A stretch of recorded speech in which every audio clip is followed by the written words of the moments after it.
Hello, fellow entrepreneurship students. My name is Bernadette Carvin, and I'm joined by Tommy Gilbert and Andrew Hill. We'll be presenting the Military Future Scan for Entrepreneurship 301, Innovative Leadership. We'll be analyzing future energy sources, enhancements to vehicles and transportation, state-of-the-art weaponry, potential uniform upgrades, and the progression of eligibility requirements for the military.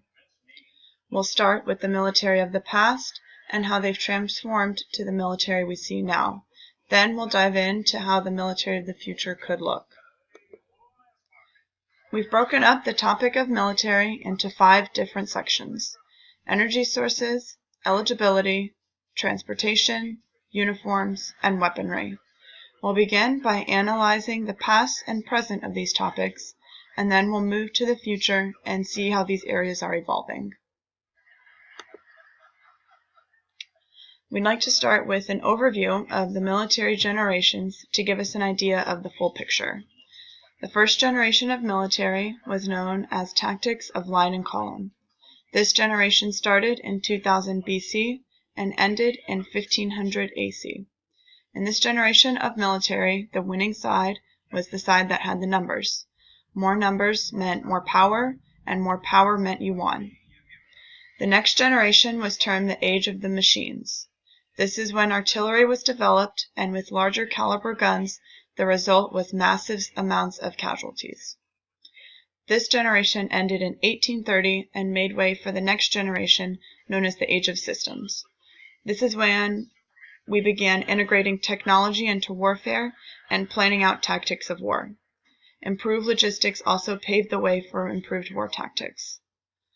Finally, the fourth generation, which began in 1945, is the Age of Automation, which is our current generation.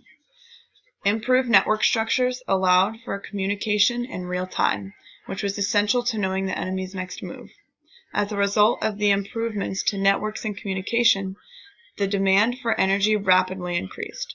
While we won't use these generations specifically throughout the presentation, we did want to provide clarification on the topics we'll cover.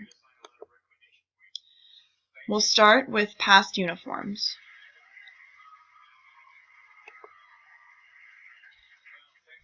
There's been many changes over the past 240 years to the military uniform.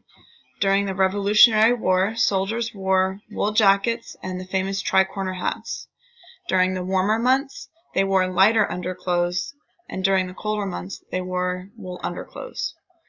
Moving into the Civil War period, long trousers were also made of wool, and the hats are now a short bill.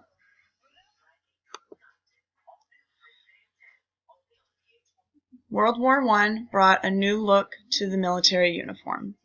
Wool is still being used, however, they're now wearing metal helmets to protect the head. They're equipped with survival gear to better carry equipment. World War II is when wool starts to get phased out and more accessories are being worn to better carry their equipment. The helmet changes to better protect the head.